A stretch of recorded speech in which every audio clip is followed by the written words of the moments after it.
todos los miembros de Global Japer también a la gente que está interesada en este tema, que para mí es el fundamental de la Argentina.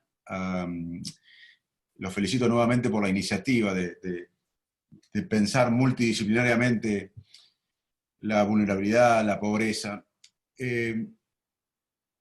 Voy a hacer una visión general y después voy a dar algunos datos específicos desde mi especialidad, pero quiero enfocarme globalmente en el proyecto de país que nos falta en la Argentina, o en Latinoamérica, ¿no? Bajar significativamente y para siempre los niveles de pobreza depende de un crecimiento económico, pero con una distribución equitativa en el mediano y largo plazo.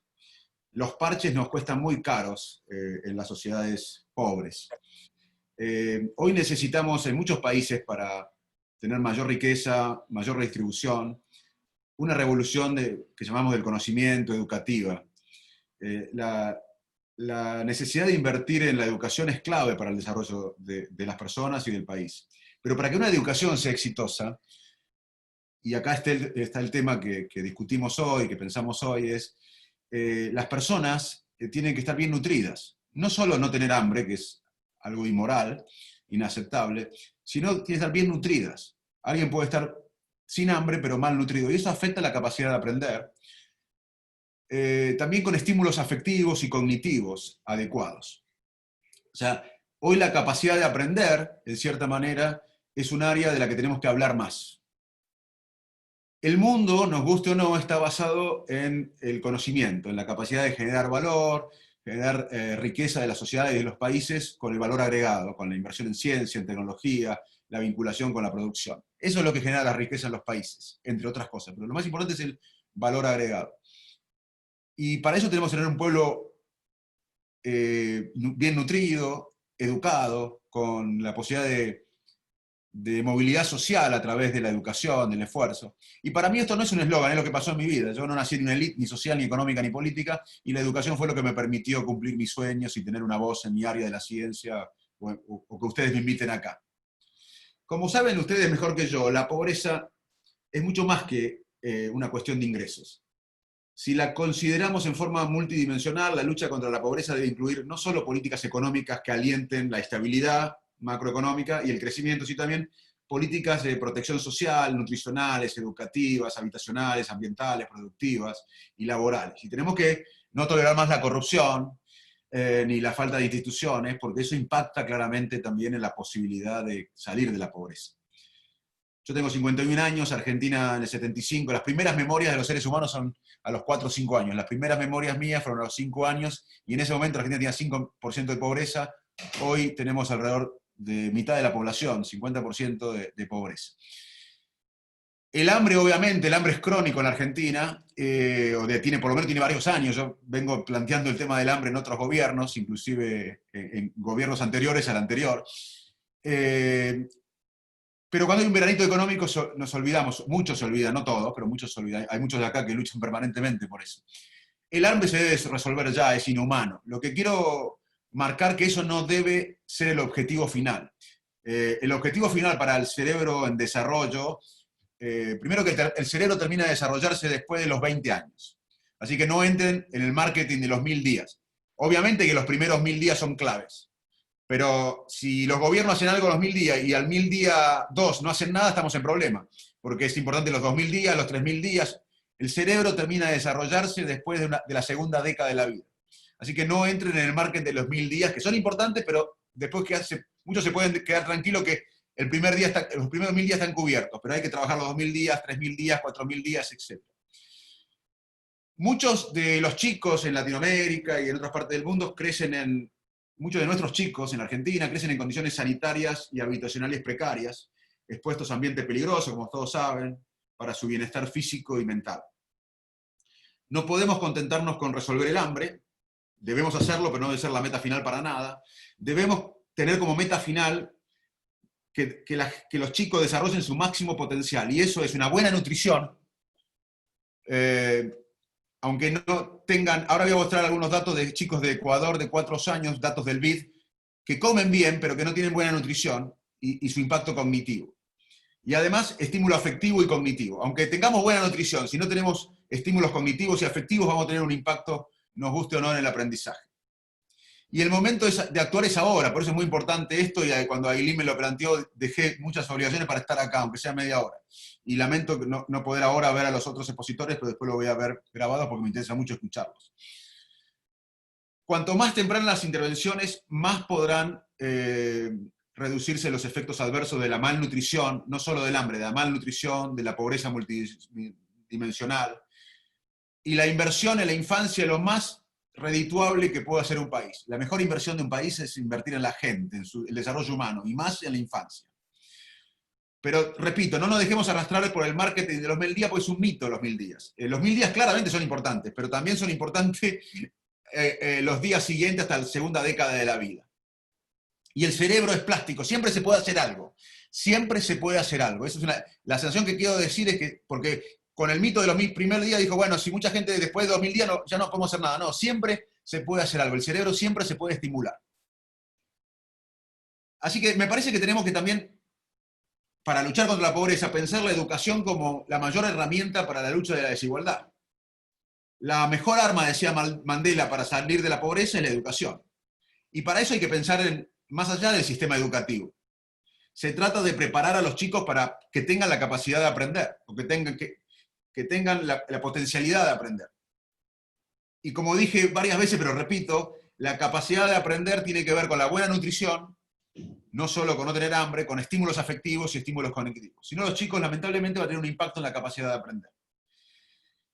Y antes de la pandemia, en años anteriores, por varios años, de 10 chicos en Argentina que no tenían hambre, 4 estaban malnutridos. Tenían déficit de vitaminas, de ácido fólico, etcétera, etcétera. De 10 antes, imaginemos ahora con el impacto en todo el mundo, en nuestro país, de la mayor desigualdad y la mayor pobreza. También tenemos que no desatender a las madres, la educación y los estímulos a las madres.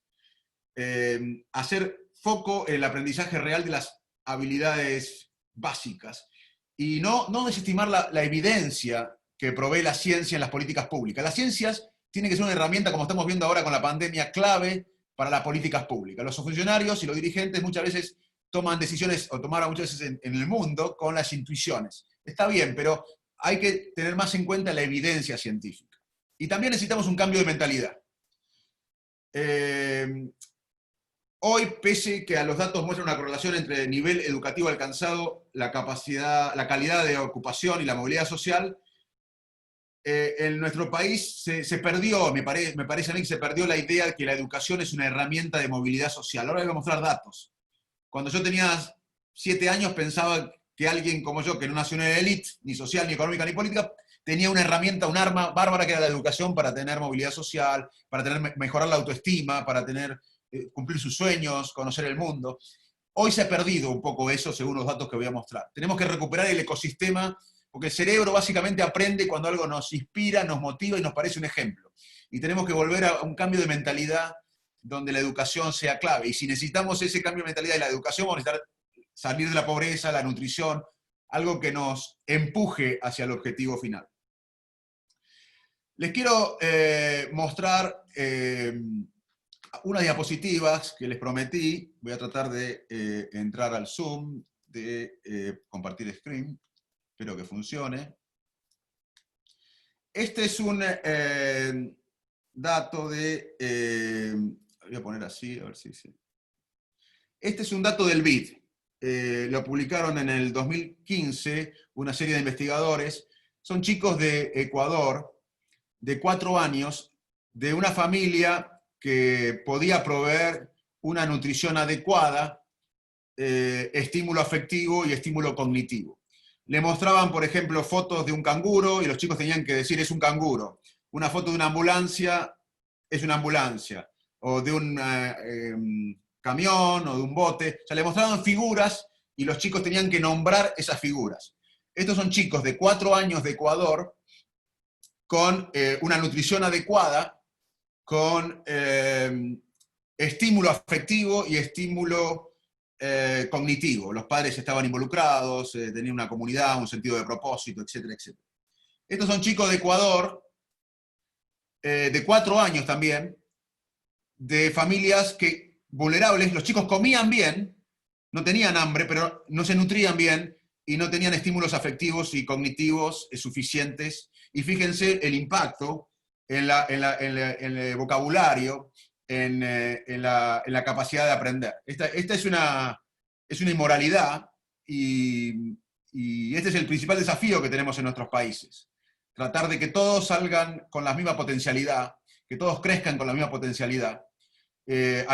Bueno, de un lado se ve donde hay más palabras, se ve un chico, repito, de 4 años, de una familia que le puede proveer una nutrición adecuada, no solo que no tiene, ninguno tiene hambre en los dos grupos, pero uno tiene una nutrición adecuada y estímulo afectivo y cognitivo, y el otro tiene déficit en estos estímulos nutricionales, afectivos y cognitivos. Ese es el mayor desafío que tenemos, así que me parece, lo más relevante es este tema, me parece, de los países, y los felicito a todos que están involucrados en esta lucha, iniciativa, como quieran llamarlo. Y también, lamentablemente, tiene su correlato. Este es un trabajo de Estados Unidos, de la Universidad de Harvard, donde muestra a un chico que nace en la falta de nutrición adecuada, que comían bien también, pero que tenían falta de nutrición adecuada, falta de estímulos cognitivos y emocionales, y se ve que hay diferencias en la densidad de las conexiones. O sea, esto no podemos permitirlo, y tenemos evidencia. La ciencia, como es tomada ahora para combatir las pandemias, también tiene que ser una herramienta interesante para combatir la pobreza, y estamos en la misma lucha desde diferentes áreas, eso ténganlo por seguro. El otro aspecto es que en la Argentina hemos perdido lo que le decía, en mi opinión, de la sensación de que la educación es sinónimo de movilidad social. Y no solo que me parece a mí, sino que este trabajo que se hizo hace unos años en la Universidad de Buenos Aires, se ve que, una universidad de la Ciudad de Buenos Aires, que se ve que la mayoría de los argentinos, la gran parte de los argentinos piensan que la movilidad social ascendente en este país, nos guste o no, es por la herencia o por la corrupción. Y solamente el 5% de los argentinos, según ese trabajo, piensa que la educación es sinónimo de movilidad social en nuestro país. Entonces, si no tenemos un proyecto de país, un propósito de país colectivo que nos una a todos, más allá de las diferencias, si no nos ponemos de acuerdo que hoy el conocimiento genera la riqueza que nos va a permitir dar un bienestar. Hoy la Argentina no produce la riqueza para darle bienestar a 45 millones. Aunque redistribuyamos lo que hay, es poco lo que hay. Entonces, si no generamos más riqueza, que es el conocimiento, el valor agregado, la ciencia, la tecnología vinculada a la producción, y para eso tenemos que tener un pueblo bien nutrido, sin pobreza, educado, que tenga la misma posibilidad, me parece que vamos siempre a quedarnos cortos. Nosotros tenemos que pensar un sentido de propósito que, más allá de las ideologías, de las afiliaciones políticas, tenemos que ponernos de acuerdo en que Argentina tiene que tener un propósito más allá de curar los síntomas. Vivimos emparchando y bajando la fiebre hace décadas, y cada vez tenemos, lamentablemente, más pobreza en nuestro país. Bueno, creo que ya cumplí con mi tiempo. Les agradezco nuevamente la posibilidad de estar con ustedes, es un honor. Y bueno, estoy en su lucha, de la manera que puedo ayudar y que todos podemos ayudar. Estamos juntos en esta prioridad para la sociedad argentina y para todos los países con grandes vulnerabilidades como el nuestro. Buenísimo, Facundo, muchísimas gracias. Muchas gracias. Levanto un dato que me quedó ahí bollando: 4 de cada 10 antes de la pandemia, de esta situación, estaban mal alimentados, mal nutridos. Sí. Y esto de que para poder pensar y para poder estar bien educado hay que estar bien nutrido. ¿A claro, cuánto se va ese número después de esto? Por eso, pero esto es años antes. Yo escribía, ustedes busquen Facundo Manes de nutrición o malnutrición, lo escribía hace mucho tiempo antes de la pandemia, ¿no? O sea, es algo crónico porque la gente, obviamente que yo soy médico y es inhumano tener hambre. Lo que quiero decir es que es más fácil paliar, que tenemos que hacerlo. Es más, Fundación INECO hizo un informe para la mesa del hambre, para el Observatorio del Hambre que se creó. Estamos siempre colaborando. Con el gobierno anterior también colaboramos en forma siempre orgánica de instituciones, con informes. Se lo voy a mandar después para que lo distribuyan. Pero, que les interesa. Pero lo que hay que resolver el hambre. Lo que no puede tener el objetivo final, porque muchas veces en la Argentina, cuando paliamos el hambre, nos olvidamos que tenemos que ir por la malnutrición y por el estímulo afectivo y cognitivo. Ese es el punto que más quería resaltar acá. Buenísimo, Facundo. Muchísimas gracias de nuevo por sumarte a esta iniciativa. Gracias por estar acá. Te despedimos. Ahora le envío, perdón, le envío a Aguilín, que tengo el contacto, a ustedes, 2 informes que hicimos al gobierno anterior y a este gobierno, que pueden repartirlo, criticarlo y mejorarlo, pero están ahí. Buenísimo. Si Ailu, desmuteate. Ahí está. Perdón. Muchas gracias, Facundo, por participar. Y vamos a estar compartiendo todo esto después con un documento que va a resumir un poco lo que sacamos de este webinar. Así que muchas gracias por participar. Gracias, Facundo, por estar. Te despedimos. Seguimos con los siguientes oradores. Recuerden que esta charla después va a estar subida a nuestros canales para que la compartan. Y estén atentos al chat, que ahí les compartimos documentos. Pueden dejar también preguntas, que las estamos levantando y al final de todos los oradores podemos hacerlas. Seguimos con Andrea Graciano, que nos va a contar un poco sobre salud nutricional y el impacto que está teniendo la pandemia en los barrios populares. Andrea Graciano es presidenta de FAGRAN, licenciada en nutrición de la UBA y con una maestría en salud pública de la UNR, es docente adscrita e investigadora categorizada de la UBA, docente de la Cátedra Libre de Soberanía Alimentaria de la Escuela de Nutrición, también de la UBA, nutricionista de planta del Centro de Salud y Acción Comunitaria, CESAC, número 41, área programática del Hospital Argerich, Ministerio de Salud del Gobierno de la Ciudad de Buenos Aires. ¿Cómo andás, Andrea? Muchas gracias por estar acá con nosotros. ¿Qué tal? Muchas gracias por la invitación. Bueno, les comparto la pantalla de mi presentación, así vamos charlando y... A ver, compartir.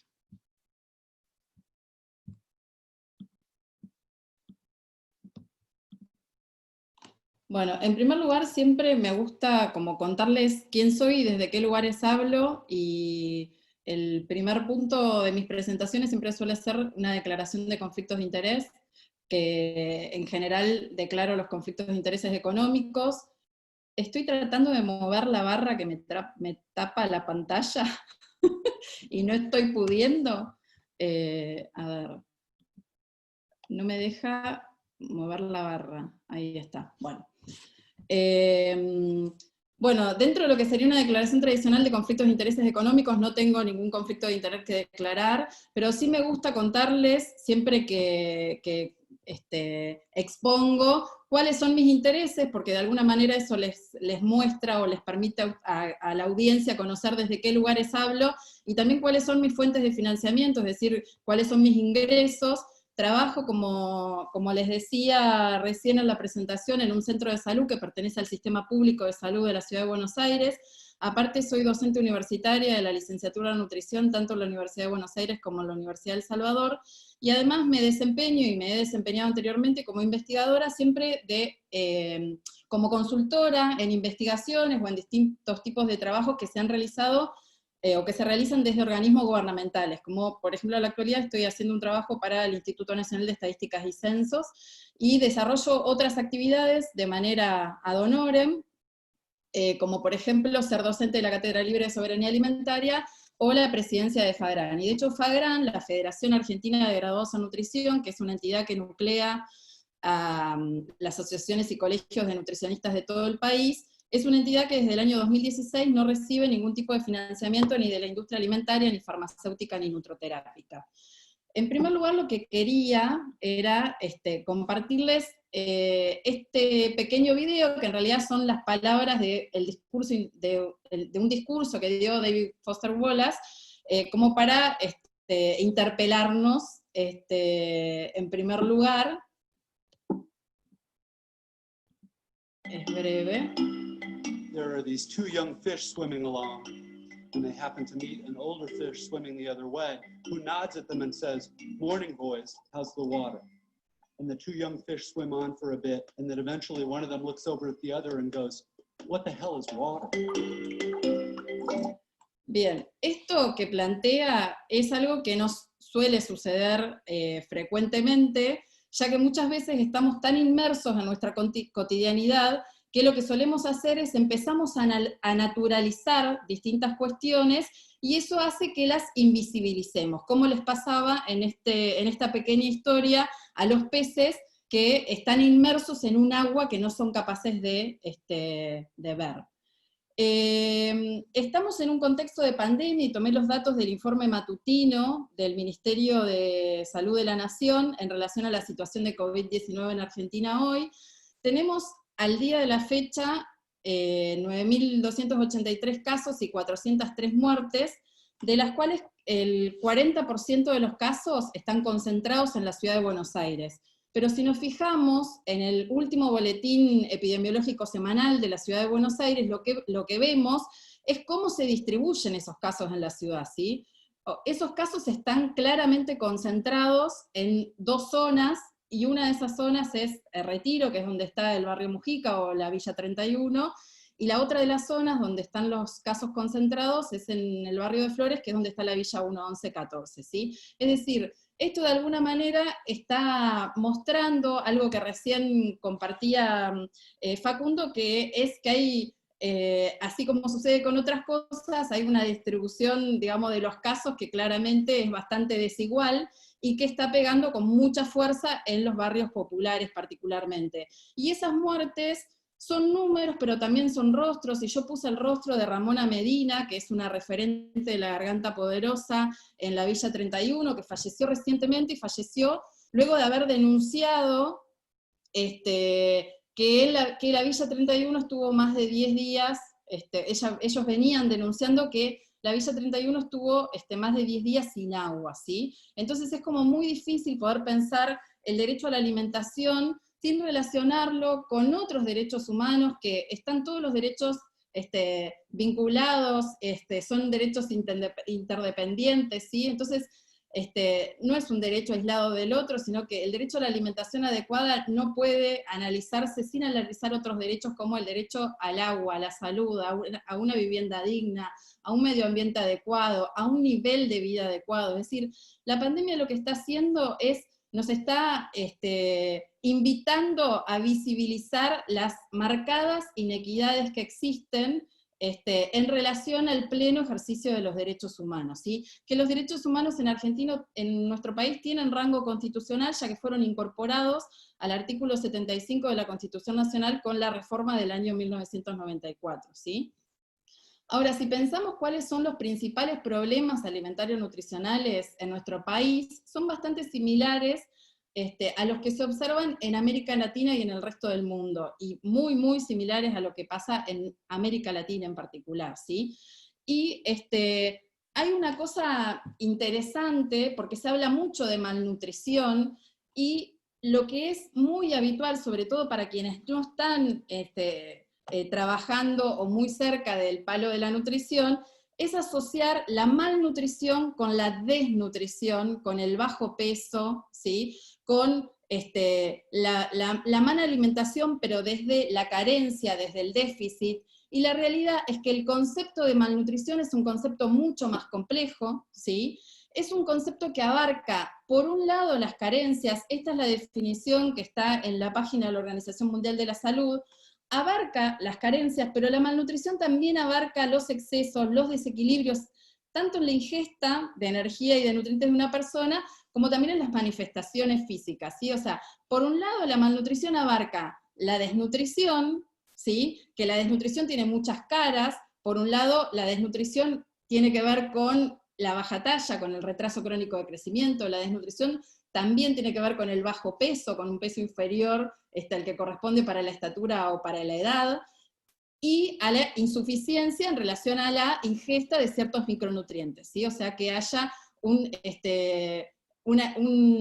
ingesta inadecuada en menos de vitaminas y minerales importantes. Pero la otra cara de la malnutrición es el sobrepeso, la obesidad y las enfermedades no transmisibles, que es lo que nosotros denominamos malnutrición por exceso, ¿sí? Y estas enfermedades, la malnutrición por exceso, claramente están relacionadas con la alimentación y con distintas problemáticas de salud, ¿sí?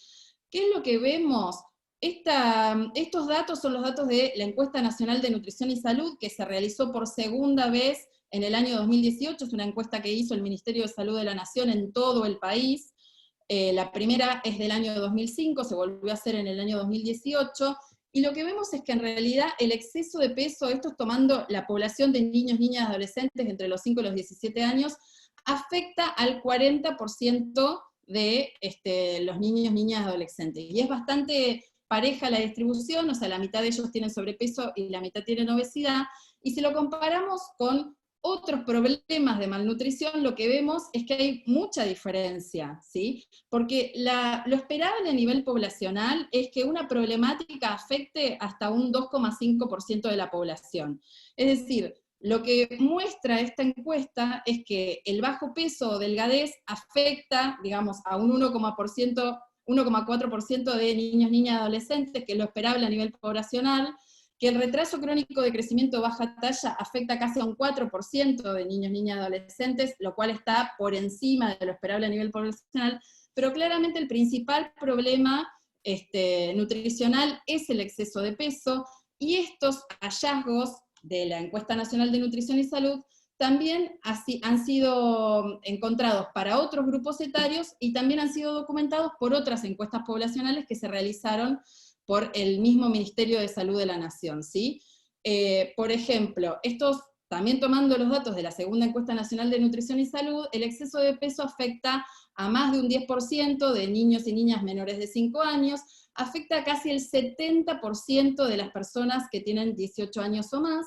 Según los datos de la tercera Encuesta Mundial de Salud Escolar, capítulo Argentina, casi el 40% de los adolescentes presentan exceso de peso, y según la cuarta Encuesta Nacional de Factores de Riesgo, casi el 70% de los adultos presentan exceso de peso. La Encuesta Nacional de Factores de Riesgo habitualmente lo que hace es preguntarle a la gente y tomar el peso y la talla autorreferidas. El 61% de la población tiene sobrepeso o obesidad tomando los datos del autorreporte, pero por primera vez esta cuarta Encuesta Nacional de Factores de Riesgo también tomó el peso y la talla de forma directa, es decir, los encuestadores pesaron y midieron a las personas, y eso permitió, digamos, conocer que en realidad el 66% de la población mayor de 18 años tiene sobrepeso y obesidad, que es muy similar a los resultados de la segunda Encuesta Nacional de Nutrición y Salud.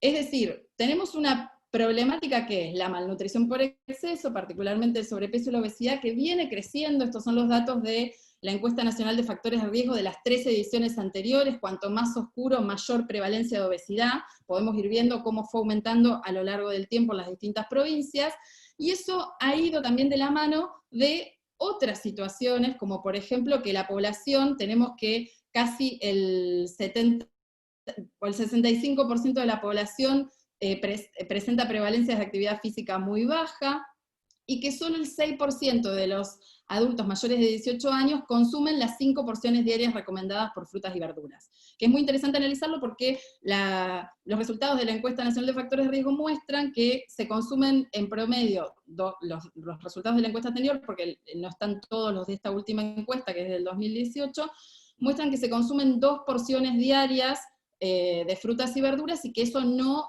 presenta diferencias significativas por nivel socioeconómico, por nivel de ingreso. Bueno, estos son otros datos en relación a esa misma encuesta, pero lo que quiero hacer hincapié es que esa malnutrición por exceso, según algunos análisis, como por ejemplo este estudio que hizo la Fundación Interamericana del Corazón en conjunto con UNICEF, dan cuenta de que en realidad la probabilidad de tener sobrepeso, y esto analizando los datos en adolescentes, la Encuesta Mundial de Salud Escolar estudió adolescentes, tienen un 30% más de probabilidades de tener sobrepeso los que tienen un nivel socioeconómico bajo que los que tienen un nivel socioeconómico más alto. Es decir, hay más posibilidades de tener sobrepeso y obesidad siendo pobre que teniendo mayores recursos económicos. Es más, la segunda Encuesta Nacional de Nutrición y Salud lo que mostró es que la baja talla fue mayor en la población más vulnerable, y no solamente eso, sino que el sobrepeso y la obesidad fue similar para todos los niveles de ingreso, y que los grupos sociales de menores ingresos evidenciaron mayores índices de exceso de peso. Es decir, la evidencia nos muestra de que el exceso de peso afecta con mucho más fuerza a los más pobres, ¿sí? A los que están en condiciones, a los que tienen menos ingresos y a los que están en condiciones de mayor vulnerabilidad, ¿sí? Y lo que muestran algunos documentos, como por ejemplo que lo hizo la Organización de las Naciones Unidas para la Alimentación y la Agricultura, junto con la Organización Panamericana de la Salud, el Programa Mundial de Alimentos y UNICEF, lo que documentan es que en realidad el problema de la malnutrición se ve agravado por las desigualdades sociales y económicas que caracterizan a la región de las Américas, ¿sí? Y esa desigualdad en la malnutrición también se ve en el género. El tema es que la malnutrición en todas sus formas es la principal causa de problemas de salud a nivel global, y gran parte de las enfermedades no transmisibles se atribuyen al exceso de peso. Es decir, tener exceso de peso favorece, digamos, aumenta las probabilidades de que las personas tengan enfermedades no transmisibles como las diabetes, las cardiopatías, distintos tipos de cánceres, y dentro de los factores de riesgo de las enfermedades no transmisibles se encuentra la alimentación inadecuada, además de otras, como por ejemplo la inactividad física que les nombraba antes, ¿sí? Y en Argentina, las enfermedades no transmisibles causan alrededor del 80% de las muertes, y lo más terrible es que estas enfermedades se pueden prevenir, y se pueden prevenir a través de políticas públicas que controlen los factores de riesgo, ¿sí? En definitiva, hay problemas de malnutrición en Argentina y en la región de las Américas que se caracterizan por una transformación de los sistemas alimentarios, y esa transformación se vio fuertemente impulsada por la creciente urbanización, por el cambio en los patrones alimentarios y por las nuevas formas en que los alimentos se producen y se procesan, ¿sí? ¿Qué ha pasado en Argentina, en la región de las Américas y en el mundo? Es que nuestros patrones de alimentación vienen cambiando, y uno de los principales cambios que se observan es que nuestra alimentación, América, sobre todo Sudamérica, ha tenido históricamente una alimentación fuertemente basada en el consumo de alimentos naturales y de preparaciones culinarias caseras, que han ido perdiendo lugar en detrimento de una mayor presencia en los hogares de alimentos industrializados, listos para consumir, que la misma Organización Panamericana de la Salud los denomina productos ultraprocesados, que se caracterizan por tener un contenido excesivo de grasas, azúcares y sal. Y a mí siempre me gusta como ilustrar los cambios, porque las imágenes me parece que siempre son mucho más claras. Este es un trabajo, un proyecto fotográfico de un fotógrafo que se llama Greg Segal, que documenta en estas imágenes la alimentación semanal de niños, niñas, adolescentes. Del lado izquierdo hay una niña del Mato Grosso que tiene una alimentación, digamos, como tradicional de su comunidad, y a la derecha una niña de Estados Unidos con su alimentación, digamos, que como vemos, es eso negro que se ve, son vasos de bebidas azucaradas, vemos golosinas, vemos panchos, vemos muchos de estos productos que yo les decía que son listos para consumir, y que también, digamos, podemos ver cómo eso se refleja en dos cuerpos bastante diferentes. Este es otro proyecto, digamos, esto en realidad forma parte de un libro publicado por Peter Menzel que se llama ¿Qué come el mundo? Y puse esta imagen a modo de ejemplo porque esta es una familia, es el consumo semanal de una familia mexicana, que es bastante similar a lo que es el consumo familiar de una familia argentina, ya que todavía hay alimentos naturales, frutas, verduras, podemos ver en esas mesas, pero vemos la fuerte presencia que tienen las bebidas azucaradas. De hecho, Argentina, México, Estados Unidos y Chile lideran el consumo mundial de bebidas azucaradas, y vemos también muchas de estas otras opciones de productos listos para consumir, como los cereales para desayuno, ¿sí? Como vemos la presencia que va creciendo en la alimentación familiar, ¿sí? Bueno, y también lo que vemos son los cuerpos, ¿no?, de esas familias. Entonces, ¿qué podemos hacer? Podemos hacer muchísimas cosas, pero lo que es importante que tengamos en cuenta, este es un chiste de Quino, digamos, que voy a leer solo un ejemplo. En una de las imágenes están los miembros de la FAO reunidos en Roma tratando de resolver el hambre en el mundo, y así hay otras imágenes que mientras tratamos de pensar qué hacer, los miembros de estas familias están reunidos en sus hogares, viviendo en estas condiciones y tratando de resolver por su cuenta sus problemas de hambre, inseguridad, desocupación y demás, ¿sí? Entonces, como es fundamental, digamos, desde los lugares donde estemos, entender de que esto no es un problema individual, ¿sí? Y que sobre todo quienes trabajamos en salud o quienes estamos de alguna manera vinculados con el trabajo, con estas comunidades desde otros lugares, digamos, estemos sensibilizados en relación a, digamos, a estas problemáticas, y a la necesidad que tenemos de que se promuevan políticas públicas que regulen el mercado, y particularmente la industria de alimentos y bebidas, que promuevan entornos saludables y que por sobre todas las cosas reduzcan la inequidad social, ¿sí? Porque esto ya lo decía Amartya Sen hace muchísimos años, que el hambre no está ligado a la disponibilidad de alimentos, sino al precio relativo que tienen los alimentos, al poder adquisitivo de la población y a las condiciones ocupacionales, ¿sí? Viviendo en economías de mercado, para poder acceder a los alimentos necesitamos poder adquirirlos, o necesitamos un Estado presente que garantice que el derecho a la alimentación adecuada pueda ser plenamente ejercido por sus habitantes, ¿sí? Y tenemos un montón de desafíos pendientes, ¿sí? La mayoría relacionado a una serie de políticas públicas. Es necesario aumentar la disponibilidad de alimentos saludables, y eso se puede hacer a través de un montón de políticas públicas, como por ejemplo apoyar a la agricultura familiar, apoyar los circuitos cortos de comercialización, tomar una serie de medidas fiscales que permitan reorientar impuestos y dar subsidios precisamente a aquellos alimentos cuyo consumo intentamos promover, que todas las comidas institucionales, como por ejemplo las que se brindan en las escuelas, muchas escuelas públicas dan de comer, y lo que dan de comer son productos ultraprocesados. Entonces las políticas educativas, digamos, deberían incluir una política alimentaria donde quienes asisten a las escuelas públicas puedan acceder a una alimentación saludable, que las comidas institucionales incluyan comidas frescas, hechas y servidas a mano. Lo mismo debería pasar a las instituciones de salud, por ejemplo en los hospitales donde hay internación, que se excluyan de la venta los productos ultraprocesados, tanto en las escuelas como en las instituciones de salud. Es muy habitual ver que haya dispenser o expendedoras, máquinas expendedoras de estos ultraprocesados en los hospitales, por ejemplo, o en algunas escuelas, y que haya agua segura, disponible y gratuita en las escuelas, en las instituciones de salud, en la vía pública. Antes uno podía circular y había bebederos en los parques, en las plazas. Hoy eso no sucede, lo mismo pasa en las escuelas. Si uno quiere tomar agua, uno tiene que comprarla cuando circula por la vía pública. Y también es fundamental cambiar las percepciones de los consumidores y el conocimiento que tienen sobre los alimentos, y particularmente sobre el procesamiento de los alimentos. Por eso es tan importante que todas las acciones que se toman vayan acompañadas de campañas de comunicación, de educación alimentaria, que esas campañas tengan un enfoque de género, que tengan un enfoque de derechos, que haya una transmisión práctica de saberes culinarios, de habilidades culinarias, ya que se ha perdido también mucho esta posibilidad de cocinar en los hogares. Entonces eso hace que las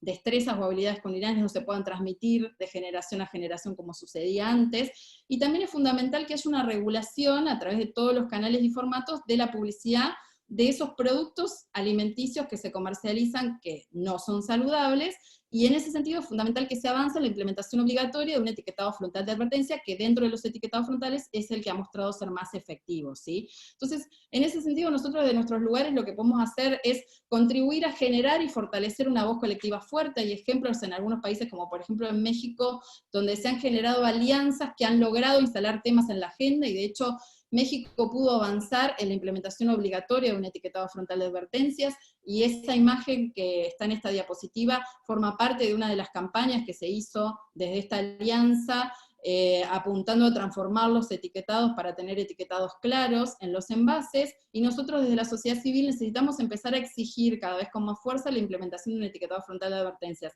¿Y por qué lo planteo a esto en el contexto? Nosotros también desde FAGRAM formamos parte del observatorio, de estas mesas, digamos, que se convocaron desde esta gestión, digamos, contra el hambre, de Argentina contra el hambre, y se avanzó, por ejemplo, en la implementación de la tarjeta alimentar.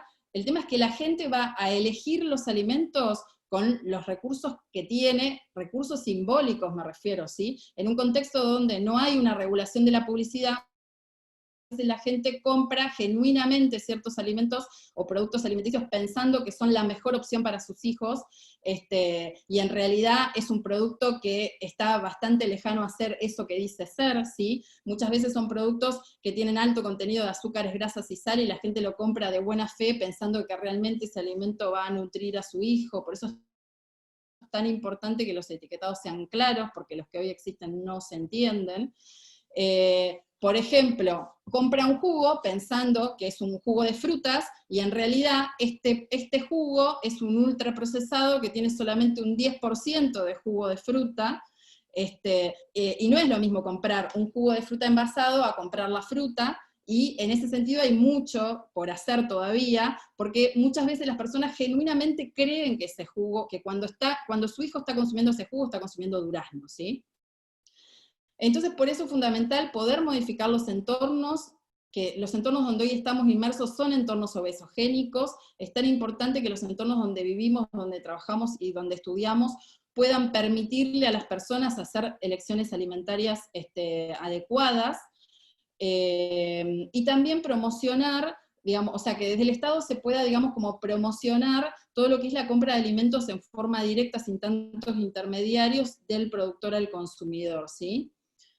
Y la idea sería, digamos, que los niños, niñas y adolescentes no tengan, cuando les preguntan qué preferís, no tengan que responder justicia social, ¿sí? Bueno, eso sería todo. Ahí les dejo las redes de la Federación Argentina de Graduados en Nutrición, y también las mías propias. Igual la presentación se las puedo compartir si quieren después circularla.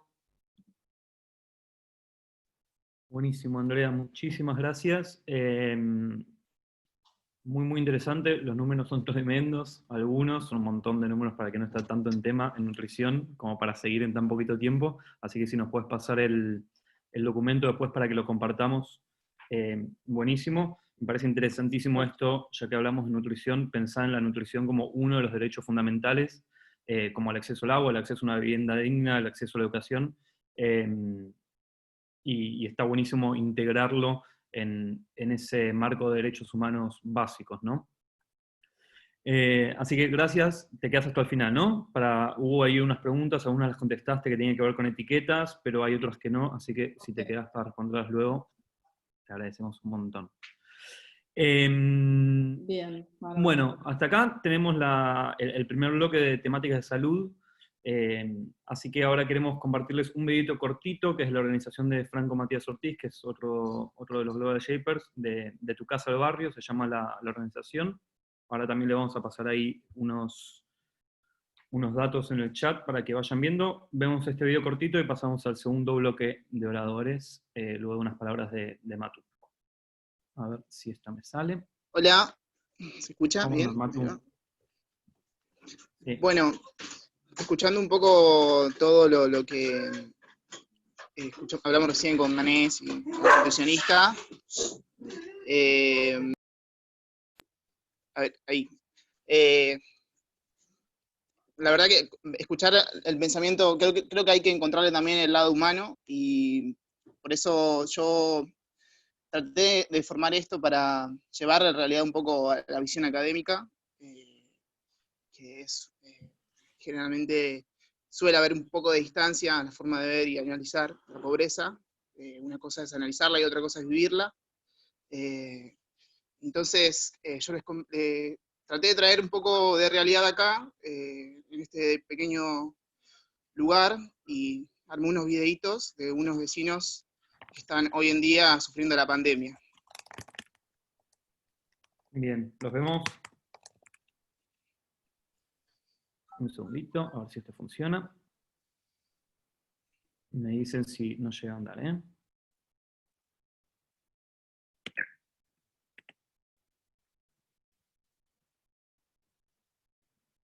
¿Quiénes son? ¿Qué hacen? ¿Y qué está sucediendo en la 21-24? Bueno, somos gente de Levita, la movilización de la 21-24. Nada, estamos haciendo comunitario para la gente de la 21, con el movimiento de Evita.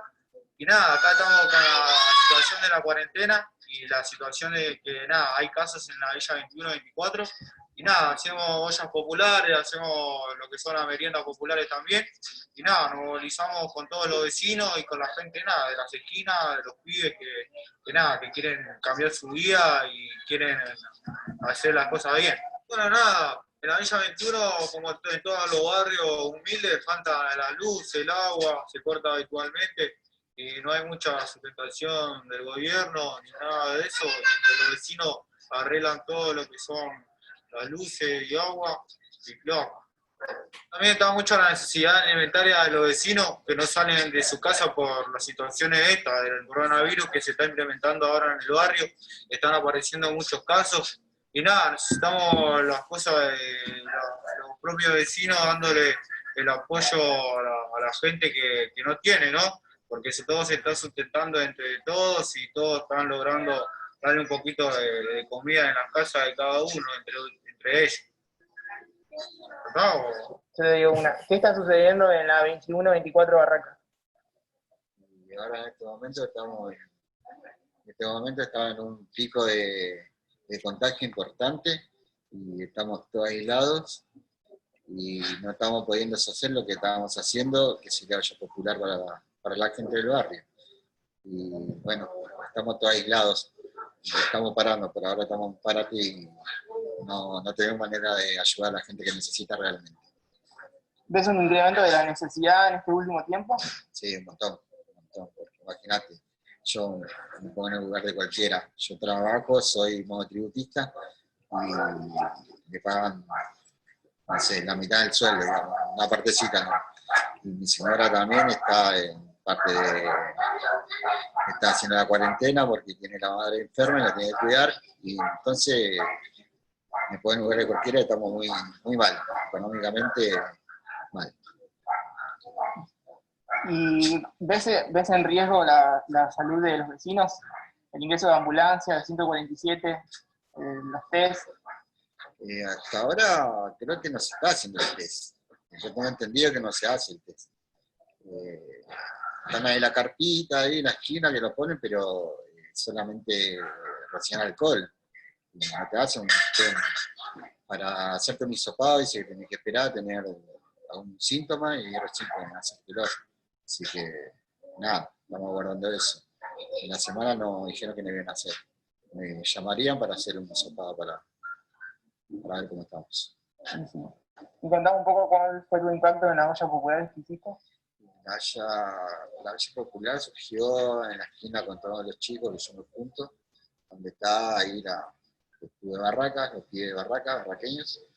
Y nada, surgió, lo hicimos y nos gustó muchísimo que se habían acercado a la gente. Lo primero teníamos miedo porque dijimos no viene nadie, hasta que después, sin darnos cuenta, estaba lleno, estaba preocupado que no iban a alcanzar.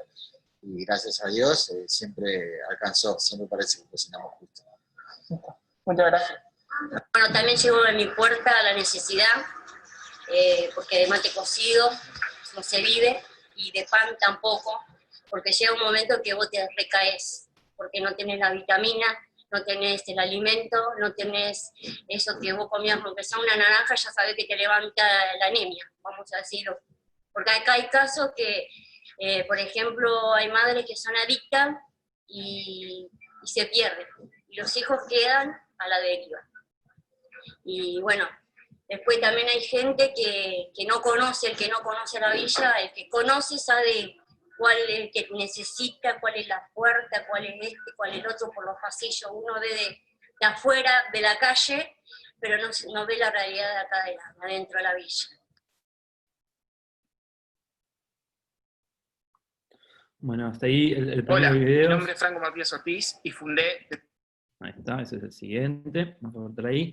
Bueno, ¿algo más que quieras agregar, Matu, acá, antes de seguir, sobre lo que acabamos de ver o sobre el proyecto?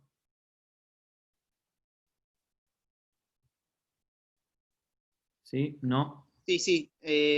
Ahora en el proyecto de Tu Casa al Barrio, que tiene unos 40 días, por ahora venimos juntando, hicimos 2 campañas. La primera fue de vuelta de canasta alimenticias y logramos cubrir un mesa, un comedor.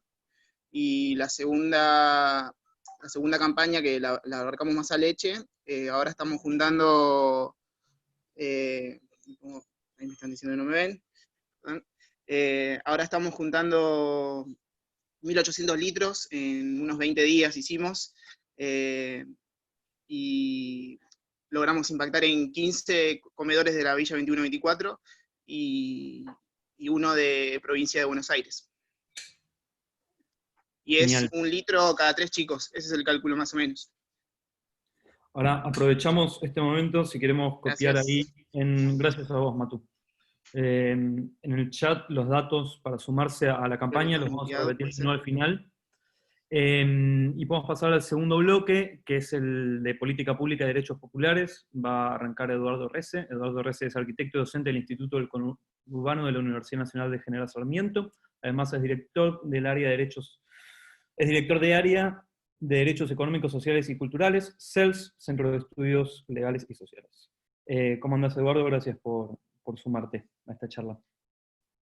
Hola, ¿qué tal? Buenas tardes a todos y todas. Muchísimas gracias por la invitación. Para mí es un gusto y un honor hoy compartir este panel aquí. Bueno, yo voy a cambiar un poquito el ángulo del enfoque de la problemática que estamos pasando respecto a los anteriores y voy a enfocarlo desde la problemática del hábitat, ¿no?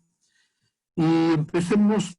La primera cuestión que me gustaría decir es que yo voy a enfocar desde la problemática del hábitat, no solamente desde la vivienda, en la medida en que efectivamente hay un conjunto de otras cuestiones, de otras dimensiones que hacen a las condiciones y a la calidad de vida de la gente, que influyen de una manera muy clara, muy fundamental sobre la salud de las personas. De hecho, si uno se pone a pensar cuáles son las 3 consignas más importantes que se le dio a las familias para esta pandemia, para enfrentar esta pandemia, una es quédate en tu casa. Primera cuestión, hay que tener casa para hacer eso. Segunda cuestión, hay que higienizarse. Para tener eso tenés que tener servicios públicos, tenés que tener agua, tenés que tener un conjunto de servicios públicos que hacen a un contexto mucho más amplio que la propia casa. Tercera cuestión, tenés que estar aislado, cuando en verdad para eso necesitas tener habitaciones y por lo tanto en los barrios populares esta es otra de las cuestiones que claramente no se puede cumplir por el grado enorme de hacinamiento que tienen las familias en cada una de sus viviendas, y por eso es que efectivamente la idea del aislamiento es una idea de aislamiento más barrial que en su propia casa. La calle, el espacio público, en los barrios populares, como se sabe perfectamente, es parte de la vivienda, es parte de la casa, es parte de la vida cotidiana, de las familias, etc. Entonces ahí empezamos a ver de que efectivamente el hábitat es un condicionante central de la salud de las familias. Voy a insistir, buena parte de las recomendaciones para combatir la pandemia pasan por cuestiones de hábitat y pasa por cuidados que hay que tener en materia de cómo se vive, de cuáles son las condiciones y la calidad de vida. Y el hábitat es uno de los problemas más graves, afecta prácticamente 1/3 de las familias en la Argentina. Por lo tanto es un problema altamente extendido. Cuando estoy hablando de eso, estoy hablando de que por lo menos 3 millones de familias en la Argentina tienen algún problema de hábitat, lo cual no quiere decir que haya que construir 3 millones de casas. Las situaciones más graves son más o menos de 1 millón de familias, lo cual de cualquier manera hace a que comprendamos de que efectivamente el problema del hábitat es un problema gigantesco en la Argentina, en general en América Latina, por supuesto, no es un problema solamente de nuestro país. Decía, 1 millón de familias tienen problemas muy severos en materia de hábitat en la Argentina, y por lo tanto entonces esos condicionantes son condicionantes muy duros para poder enfrentar la pandemia en estos momentos. Pero además de ser muy extendida, digamos, es además muy antigua. Las primeras villas en la ciudad de Buenos Aires se empezaron a formar con la crisis de la década del 30 del siglo pasado, es decir, que estamos casi por cumplir 100 años de convivir con villas, asentamientos y situaciones de precariedad habitacional enorme. Estoy evitando, fíjense, caracterizar esta situación como una situación de informalidad. Es un problema de precariedad y es un problema de desigualdad. ¿Por qué no lo estoy definiendo por el lado de la informalidad? Bueno, porque la informalidad en este país es una cosa bastante más extendida. digo, para poner una idea de que la informalidad no es solamente patrimonio o característica clave de la familia de los barrios populares, es que buena parte de los country de este país no tienen un solo papel, son totalmente informales y son muy ilegales. Con lo cual esto no es un problema de informalidad, es el problema de la desigualdad. Es una cuestión básicamente de desigualdad y de precariedad.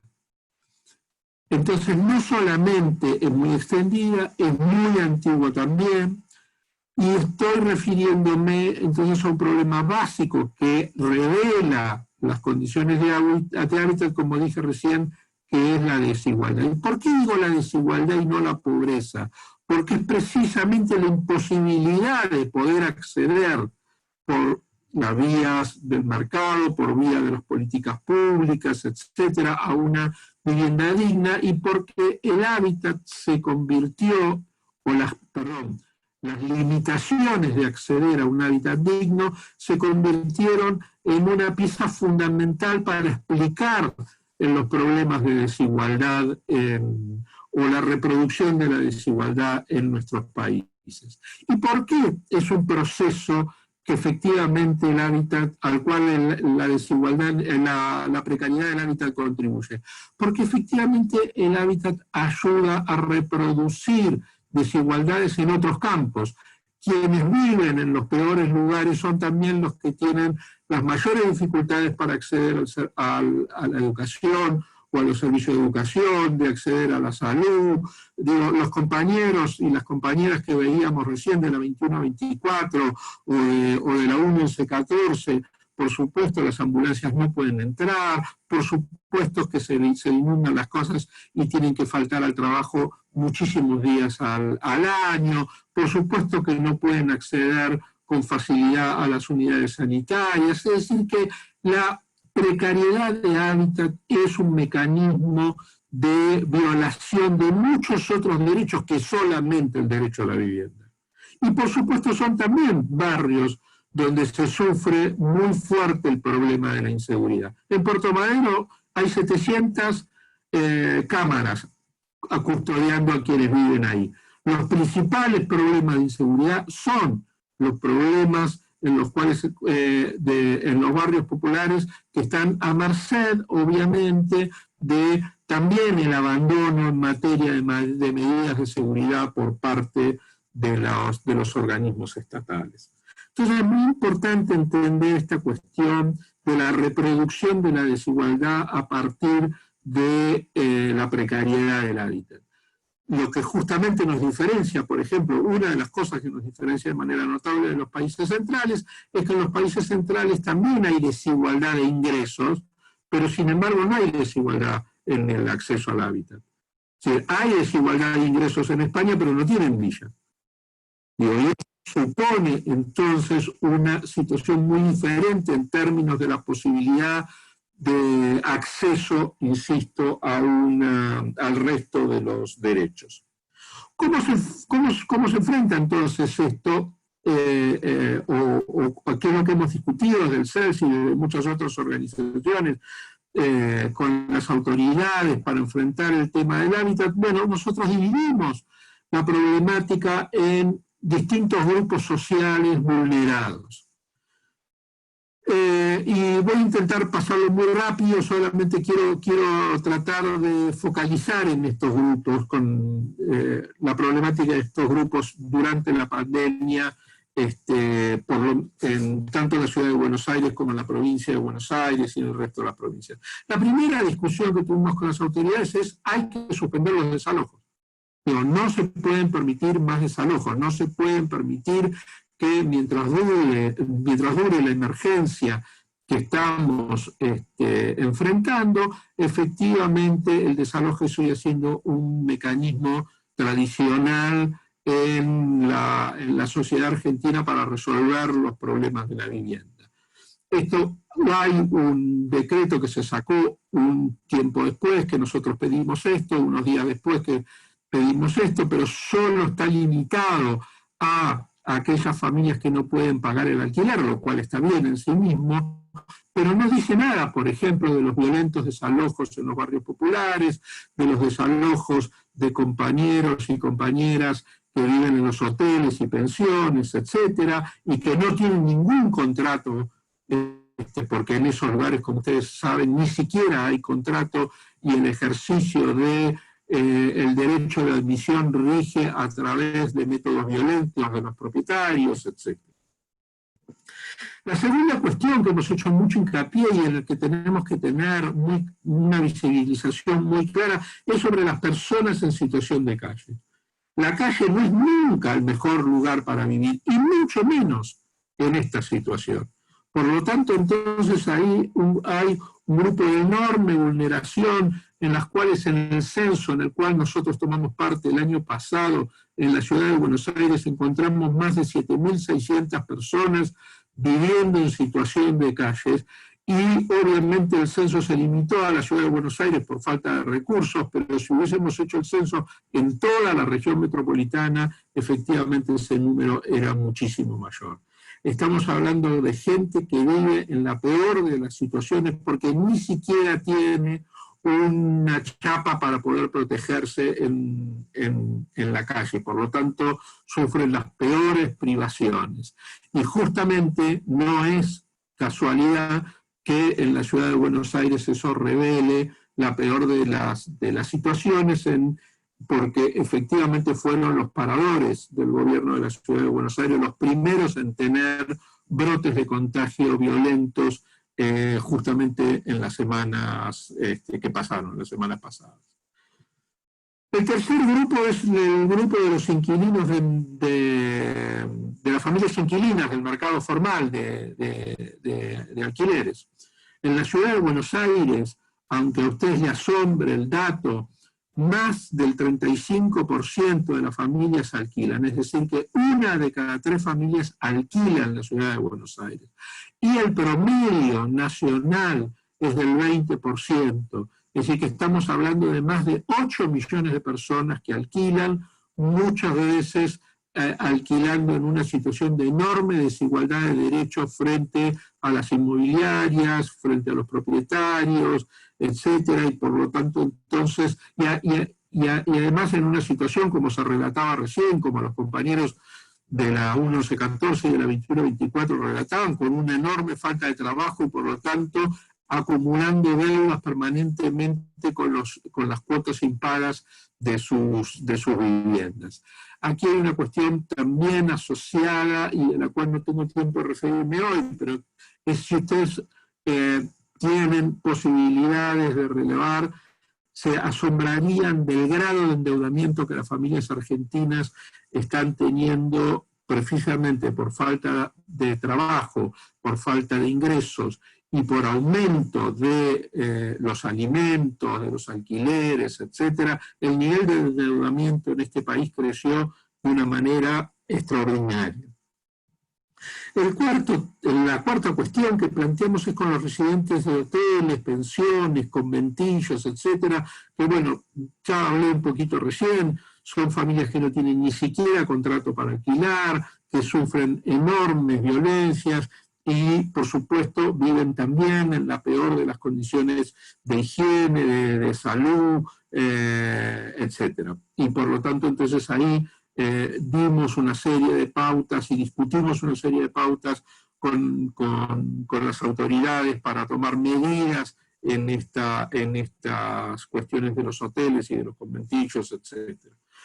Por supuesto que la mayor cantidad, y este es el quinto grupo social al cual me voy a referir, la mayor cantidad de familias están en los barrios populares, como vimos recién en el video.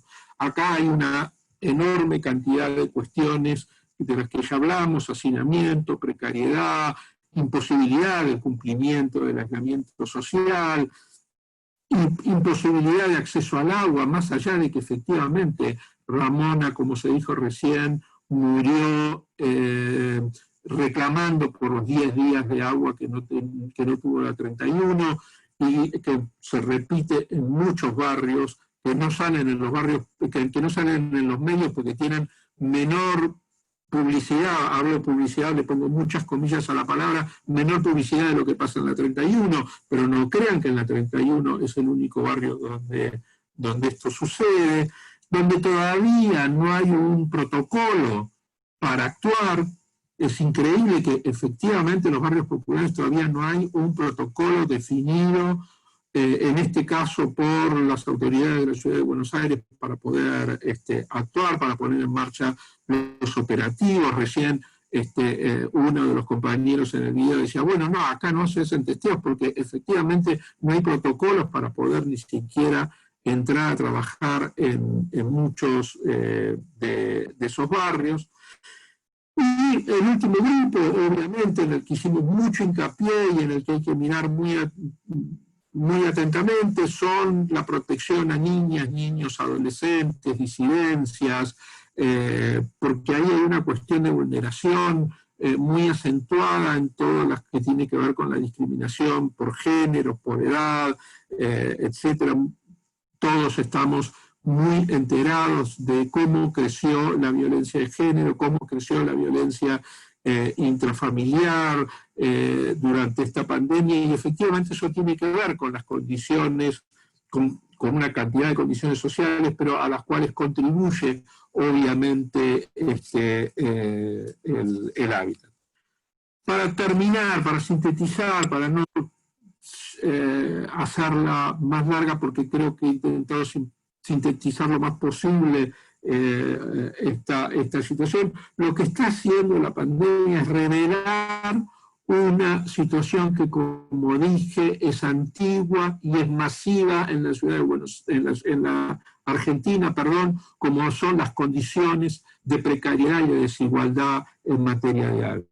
Lo que está haciendo es ponerla mucho más arriba de la mesa de lo que la ponían. Lo que está haciendo es revelar que no podemos seguir construyendo una ciudad que expulsa, que maltrata a la población, que le da todas las garantías al mercado inmobiliario para ganar millones y millones de pesos y no podemos conseguir siquiera construir una casa digna para las familias en este país. Y por lo tanto, entonces es muy importante entender de que si el Estado no toma las riendas en materia no solo de construcción de casas, no solo de construcción de obras públicas, sino de control del mercado inmobiliario, de control de los precios abusivos con los cuales el mercado inmobiliario opera en este país, va a ser imposible que las familias argentinas accedan a un hábitat digno.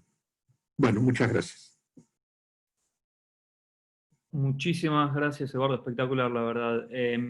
Retomo con lo que arrancaste, que es el lema "quédate en casa".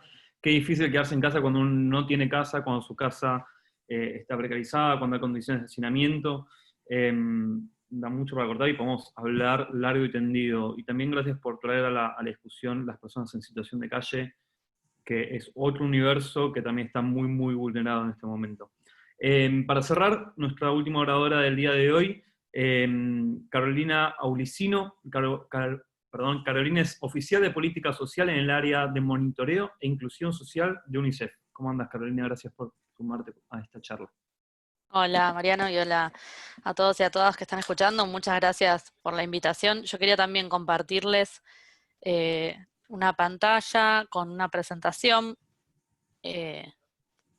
Voy a tratar de ser breve, que sé que estamos todos cansados a esta altura del día, pero un poco compartirles algo con lo que cerraba también Eduardo, en relación a la situación de los niños, niñas y adolescentes que viven en los barrios populares en el contexto de la pandemia, que, como bien se mencionaba, son un grupo particularmente vulnerable y particularmente sujeto a estas desigualdades, y que además son un poco lo que nosotros venimos diciendo de UNICEF, son un poco las víctimas ocultas de esta pandemia, ¿no? Porque no es la población más afectada en términos directos de salud, pero sí son una de las poblaciones más afectadas en relación a las consecuencias que tanto la pandemia como las medidas que deben ser tomadas están generando. Nosotros, bueno, un poco la situación de los barrios populares, que ustedes muy bien conocen y se fueron mencionando, según el relevamiento del Registro Nacional de Barrios Populares en Argentina, aproximadamente más de 1,5 millones de niños, niñas y adolescentes viven en estos barrios. Son barrios que no cuentan con acceso formal al agua, no tienen red cloacal, no tienen acceso a red eléctrica en gran parte, ni al gas natural, es decir, tienen serios problemas de hábitat y de vivienda, donde hay al menos una necesidad básica insatisfecha. En particular, los temas de vivienda inconveniente y hacinamiento son dos temáticas que sobresalen mucho entre los niños y niñas que viven en los barrios populares. Nosotros desde UNICEF hicimos un estudio que lanzamos ayer sobre cuáles son los efectos que está teniendo la pandemia y que va a tener la pandemia a lo largo del año sobre la pobreza infantil monetaria. Si bien, como se mencionaba al inicio, la pobreza es mucho más que la falta de ingresos, nosotros queríamos ver, bueno, en el corto plazo, cuál es el impacto que está teniendo, si uno estima una caída del Producto Bruto, que nosotros estamos tomando una estimación que seguramente varía de acuerdo y se va profundizando a medida que pasa el tiempo, pero nosotros estamos tomando una caída aproximada de 5,7 puntos. Viendo eso, bueno, ¿qué efecto está generando esta caída de la actividad económica sobre la pobreza infantil? ¿Qué impacto está teniendo sobre los niños y las niñas?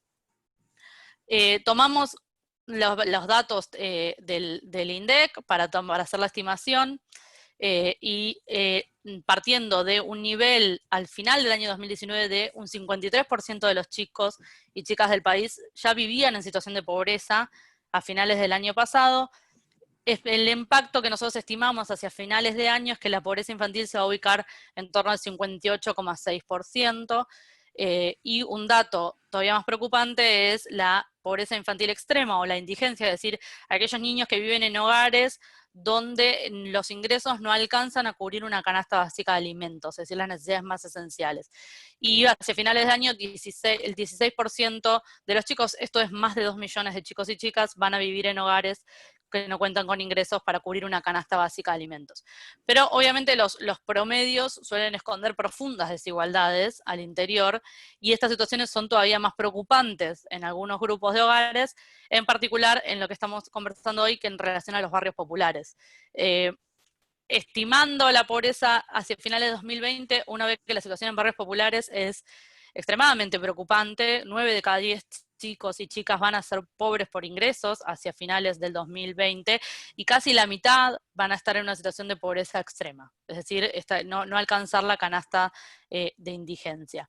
Hay otras vulnerabilidades que también se muestran en el cuadro y que después les comparto la presentación para que se pueda circular, pero básicamente que muchas de estas vulnerabilidades se cruzan según con la ubicación de la vivienda, es decir, estos barrios tienen hogares donde hay una mayor proporción de mujeres como personas de referencia, hay una desigualdad de género importante, las mujeres tienen una inserción y una trayectoria laboral mucho más informal, marcado también por una mucha mayor carga de las tareas de cuidado, de las responsabilidades de cuidado, que hacen más difícil la inserción laboral. En los barrios populares hay una mayor proporción de migrantes, donde también se ven tasas de pobreza más altas y un menor clima educativo en el hogar. Pero además también queríamos compartirles algunos datos de una encuesta que hicimos hace poco, algunas semanas, se terminaron de juntar los datos hace ya casi un mes, en base a una muestra que teníamos de una encuesta que estamos haciendo a hogares con niños, niñas y adolescentes, buscamos relevar cómo estaban viviendo estas familias y estos hogares y cómo los estaba impactando la pandemia y las medidas que se habían tomado para afrontarlas. Esto está disponible también en la página y después les vamos a compartir el link, pero les quería presentar un recorte de estos datos para la situación en particular de los barrios populares. En estos hogares, casi el 60% de estos hogares indicaron que sus ingresos laborales se habían visto reducidos como resultado de las medidas y de la situación del coronavirus.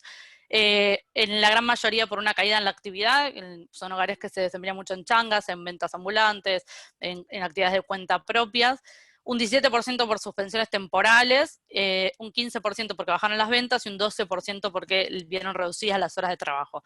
Además, un 8% de estos hogares contaba con al menos un miembro que había perdido un empleo. Y obviamente esto tiene efectos en las capacidades de los hogares de afrontar las necesidades del día a día, en particular cuando uno ve los hogares que tuvieron que dejar de comprar al menos algún alimento por no tener ingresos.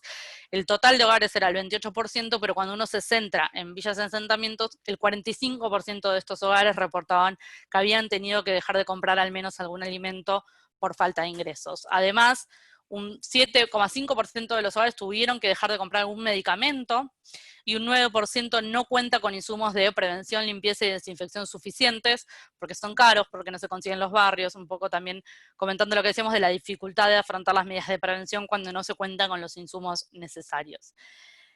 Una buena noticia es Argentina hoy cuenta con un sistema de protección social más amplio que en crisis anteriores, y esto permite activar algunos mecanismos para reducir, al menos en alguna medida, el impacto de esta crisis.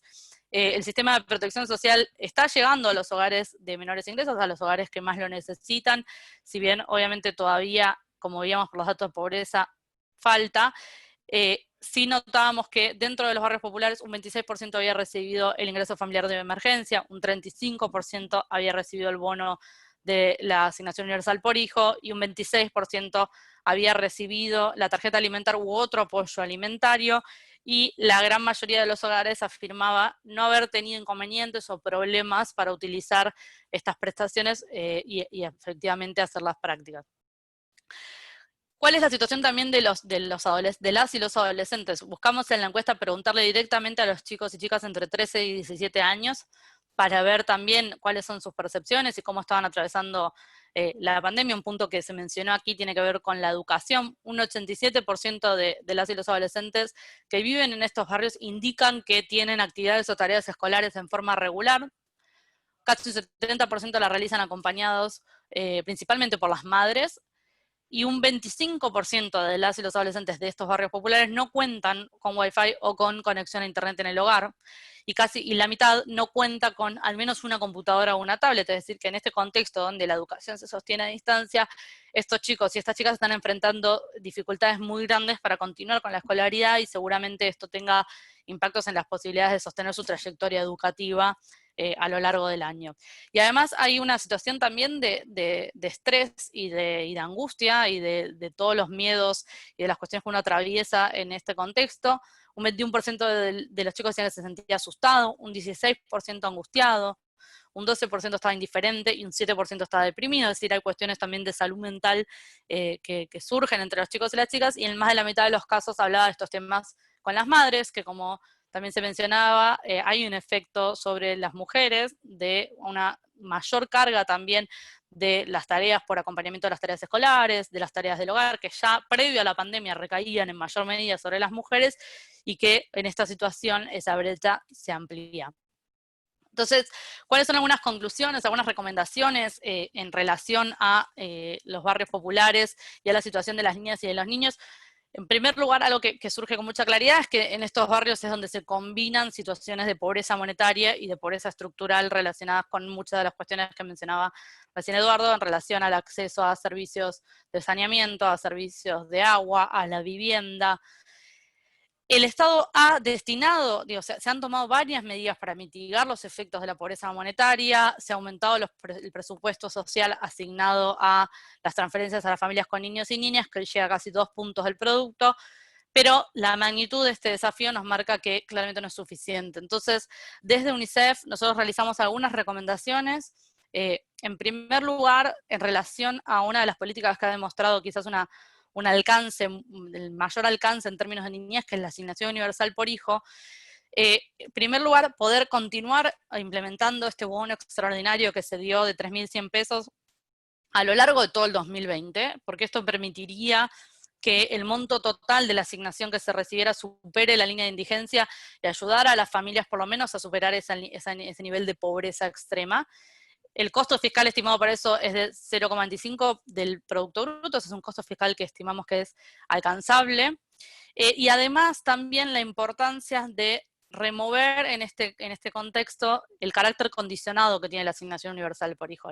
El cumplimiento de las condicionalidades, de certificar la condicionalidad de salud y educación es una barrera para estas familias, y en este contexto es todavía más difícil. Entonces nosotros creemos que hay que también tomar esta oportunidad para avanzar hacia un sistema universal que no le exija condicionalidades a la asignación universal por hijo. Y en particular también implementar, al margen de estas políticas, o complementariamente a estas políticas universales, también hay que tener en cuenta que hay que pensar políticas diferenciales, específicas, para los hogares donde la prevalencia de la pobreza es mucho mayor.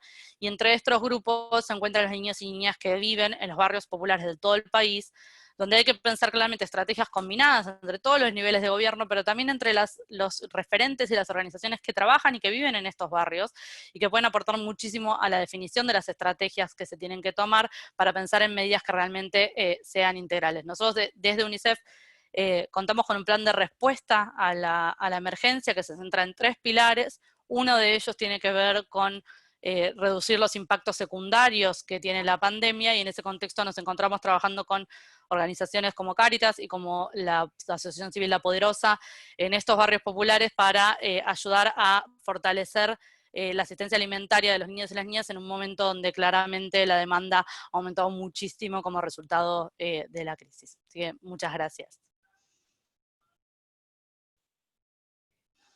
Muchísimas gracias, Carolina. La verdad que es tremendo. Los números también, los números son como un golpe, pero como bien decía Andrea antes, los números son caras, son personas, un 90% de pobreza y la mitad de esa pobreza extrema. No me acuerdo si era en solo los niños o sí, de todos los barrios. Es una locura para fines del 2020. Si les ponemos caras, es estremecedor. Se me corta la cabeza, ahí me dijeron por cucaracha. Sé que es tarde, sabemos que es tarde, que estamos todos cansados, son las 8, pero podemos abrir 10 minutitos de preguntas, que hubo un montón por ahí. Mati, si querés compartirnos algunas, y el Eduardo, o Caro, o Andrea, que todavía están por acá, él o la que se sienta interpelado, o sea, una puntual, los invitamos a que respondan. Bien, una pregunta que es de Lina Pérez, que es: en el escenario actual, algunas organizaciones de la sociedad civil que estamos asistiendo en los barrios populares con alimentos, lastimosamente, por los precios de los alimentos y las solicitudes de los habitantes, se ha centrado en alimentos con gran calidad de carbohidratos y azúcares. ¿Cuáles crees que pueden ser las alternativas para atender las emergencias alimentarias sin perder el alcance? ¿Existen opciones o sustitutos?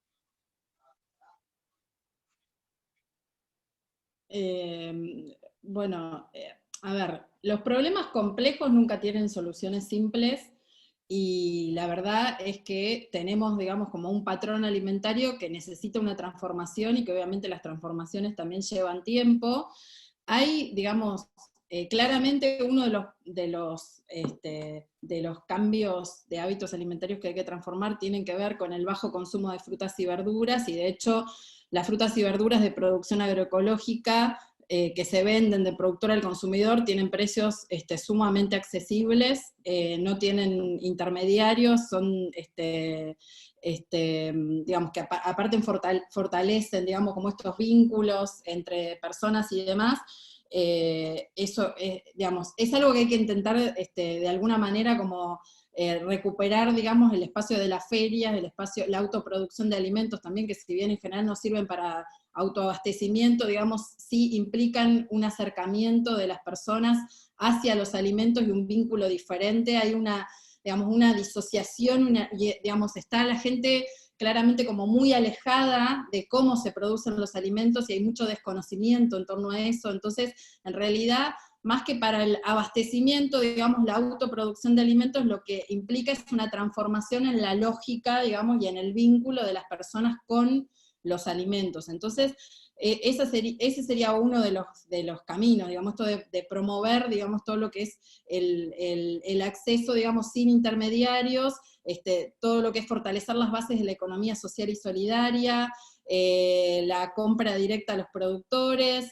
Y en relación a los alimentos, aparte de frutas y verduras, alguien también preguntaba algo en relación a las legumbres. Somos uno de los países, en el ranking mundial estamos ubicados como 150 en relación al consumo de legumbres. Las legumbres son alimentos, digamos, muy nutritivos, de muy bajo costo, de muy alto rendimiento, con un aporte nutricional óptimo, y que no forman parte de nuestros hábitos alimentarios, que tienen como la contra de que, digamos, o sea, ahí aparece, digamos, de la mano, bueno, esto de de que tenemos también como un vínculo con la alimentación en relación a los tiempos, donde queremos, porque es lo que la cultura nos impone, esto de que todo tiene que hacerse rápido, y a veces en realidad pedir delivery o comprar comida hecha lleva más tiempo que hacer preparaciones en el hogar, pero bueno, son todas un montón de cuestiones que hay que poder empezar a deconstruir, digamos, y las legumbres muchas veces, digo, como otras preparaciones, tienen el tema de la cocción y del gas. O sea, los barrios populares no tienen, lo decían recién con datos concretos, lo planteaba Eduardo antes, en relación, digamos, como a las condiciones habitacionales de la gente en los barrios populares, que el gas, digamos, hay, digamos, como una política en relación al gas de red, pero el gas en los barrios populares, digamos, el tema de las garrafas, no hay una política en torno a las garrafas, y para cocinar, digamos, uno necesita garrafas que son caras. Entonces, digo, es súper complejo, pero sí, digamos, es fundamental también empezar a trabajar, y yo lo pusieron como interrogante en relación a qué me refería con lo que es la regulación del mercado. O sea, es necesario, digamos, se necesitan políticas regulatorias en relación a un montón de cuestiones. Yo hablé del etiquetado frontal, pero también hay que regular lo que son las estrategias de marketing y de publicidad de los alimentos, que son después las que construyen sentido y las que construyen, digamos, como estas ideas. Bueno, y para quien está diciendo que es carísimo comprar legumbres, las legumbres, 1 kilo de porotos negros sale 80 pesos, 1 kilo, o sea, las legumbres son muy económicas y rinden porque digamos, se multiplican por 3, o sea, uno las deja en remojo y tienen un alto rendimiento, o sea, que no solo que es barato el kilo, sino que el aporte nutricional, o sea, lo que aportan, digamos, también es muy alto en relación, digamos, como al costo y al rendimiento. Pero bueno, no tenemos el hábito, quizás están pensando en legumbres en latas, pero las legumbres que se venden para preparar son muy, muy económicas. Y bueno, como les decía, se necesitan distintos tipos de políticas regulatorias que apunten también, digamos, a las estrategias de marketing, de publicidad, bueno, yo también hablaba antes de políticas fiscales, políticas, digamos, que pongan impuestos a los productos, como se ha hecho en otros países, como México, que tienen las bebidas azucaradas, tienen un impuesto, y ese impuesto del 10%, que si bien está por debajo de lo que recomiendan los organismos internacionales, que es que los impuestos sean de un 20 o un 30%, en el caso de las bebidas azucaradas, ha llevado a una disminución en el consumo. Entonces, hay políticas como políticas impositivas que se traducen en una disminución de los alimentos que uno quiere desincentivar, y otras políticas como las de los subsidios, que lo que hacen es estimular el consumo de los alimentos que uno quiere promover, como por ejemplo frutas y verduras, ¿sí? Entonces, digo, nunca, insisto, los problemas complejos tienen soluciones simples, se necesitan una batería de acciones que también articulen a distintos actores y en los distintos niveles, porque aparte somos un país federal, entonces hay políticas como la del etiquetado, que es una política, digamos, nacional, pero hay un montón de otras políticas, como las políticas de entornos escolares, que en realidad tienen un nivel de jurisdiccional diferente, porque eso es a nivel de cada provincia, y a su vez dentro de las provincias a nivel de los municipios. Entonces, es muy complejo porque hay que sentar a muchos actores en la mesa, cosa que celebro que hoy se esté haciendo en relación a la pandemia.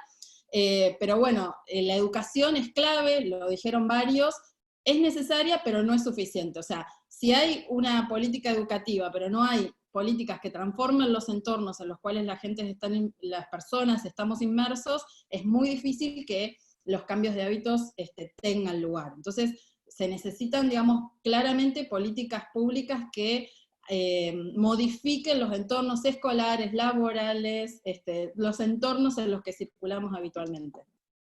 Buenísimo, Andrea, ¿hay una pregunta más, Mati, por ahí? Sí, hay una pregunta para Eduardo. A ver, cacho que justo se me tildó.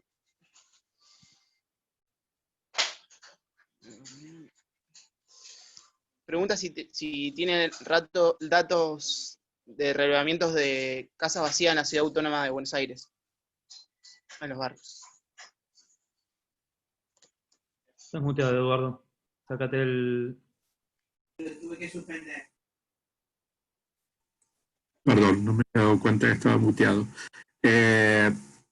Bueno, creo que Ailín puede responder esa pregunta, porque un poco con la coordinación de ella, varias organizaciones colaboramos con el Instituto de la Vivienda de la Ciudad de Buenos Aires para hacer por primera vez un análisis de la cantidad de viviendas vacías en la Ciudad de Buenos Aires a partir del consumo eléctrico.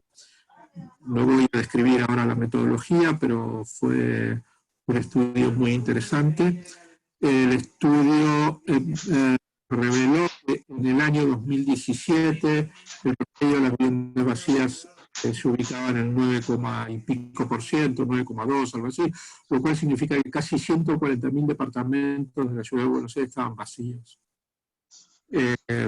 Nosotros queremos seguir ese estudio porque la verdad que tener solamente el análisis para un solo año es poco riguroso desde el punto de vista de la muestra, y repetirlo por lo menos para un ciclo un poco más extenso. Por eso ahora nos estamos peleando con el ex jefe de Ailín, que no nos habilita esa información, pero la verdad que ya saber de que solo en el año 2017 tenía 140.000 departamentos, es decir, una muy buena parte de todas las familias que no tienen vivienda en la Ciudad de Buenos Aires podrían tener vivienda, y porque además son claramente departamentos que están cerrados por cuestiones especulativas, lavado de dinero, etc. Es verdaderamente vergonzoso, es un número verdaderamente vergonzoso. Muchas gracias, Eduardo. Ahí Ana Paula, del equipo que estamos organizando este diálogo, pasó en el chat unos datos que pueden consultar. Nos queda para una pregunta más, si tenemos, Matu. Sí, en realidad ya estaban todas medias respondidas. Okay. Se armó medio un debate al final sobre las legumbres, que Federico decía que compraba legumbres a los alumnos y que decían que no le alcanzaba para una comida de 7. Una cuestión de costos. Ahí está, sí, pero está bien lo que dice Andrea, sin entrar en detalles, así no robamos tiempo, que no hay cultura de consumo. Entonces, en realidad, lo que puede resultar caro en principio, después evaluando rendimiento y capacidad nutritiva, no termina haciéndolo tanto. Creo que venía por ahí parte del eje de la discusión. Bueno, para ir cerrando, les sacamos un minutito más nada más para ver un video de Matu y de su organización, que está buscando donaciones. Les volvemos a compartir el link para que se puedan sumar y hacemos el cierre y la despedida y una foto grupal. Si puedo compartir la pantalla. ¿Lo ven ahí? Les doy un play. Hola, mi nombre es Franco Matías Ortiz y fundé De Tu Casa al Barrio. Juntos podemos ayudar a quienes lo necesitan. Y con tan solo siguiéndonos en nuestras redes y compartiendo nuestras publicaciones, ya nos ayudas un montón. También puedes hacer tu donación acá. Ayúdanos a ayudar. Me siento bien, que sé que todo lo que pasa va a ponerme ok. Solo te feel y lo solo hoy si quiero estarme de beber y miro el tiempo, no sé ni por qué. Hoy se ha parado el tonto para decirme, ¿qué cojones te pasa? Que sales de casa y saludas a todo el que viene. Nada, no me pasa nada, solo que no me apetece ver cómo sigo con mala cara. No sé qué. Eso fue todo. Del video les volvemos a compartir ahí abajo las redes y están los datos para hacer donaciones. Compártanlo. Estamos en esta situación todos y todas por igual. Desde un pequeño lugar que se puede hacer. Hay un montón de otros proyectos también que buscan donaciones y que buscan aportes. Nosotros tenemos un techo, creo la mayoría de los que estamos acá en esta charla, un plato de comida caliente, educación y un montón de otros privilegios. Está bueno replanteárnoslos y ver cómo podemos colaborar con los que no tienen tantos privilegios como nosotros. Los invitamos también a que se sumen a las redes de Global Shapers, en Twitter, Instagram y también en Facebook. No, en Facebook no. En Twitter y en Instagram, @GlobalShapers va, a la red de Tu Casa al Barrio, @de Tu Casa al Barrio. Este diálogo va a ser subido a nuestro canal junto a otros diálogos que estuvimos haciendo durante esta cuarentena sobre un montón de temas muy interesantes. chicos, chicas del equipo, ¿me estoy olvidando de algo antes de despedirnos? Y vayan prendiendo las cámaras si quieren, así hacemos un screenshot, una foto virtual, por favor, así queda registro. Yo Creo quiero, que- Dale. quiero agradecer a todos los oradores, gracias por venir, gracias por la charla, y a todos los que nos vinieron a ver, gracias. Esténse atentos que estamos haciendo una serie de webinars de distintos temas, así que hay de todo para todos los gustos. Sí, y sumo que nosotros en esta instancia estamos intentando ofrecer diferentes variables que están incidiendo sobre la problemática del hambre y del acceso a la salud y, digamos, y proteger los derechos básicos de las comunidades más vulnerables. Así que bueno, hoy la verdad queríamos ofrecer estas juntas desde lo que tiene que ver con la nutrición, desde lo que tiene que ver con el acceso a la vivienda. Vamos a ir profundizando en diferentes perspectivas, así que también vamos a estar invitándolos. Y bueno, la verdad es que este ya está tomando las primeras planas por la emergencia de la situación, pero no podemos dejar que una vez pasada la emergencia, que esperemos que pase, no siga siendo una prioridad. Así que vamos a estar generando diferentes acciones sobre esta situación, invitándonos también a participar y acompañarnos desde los lugares de cada uno.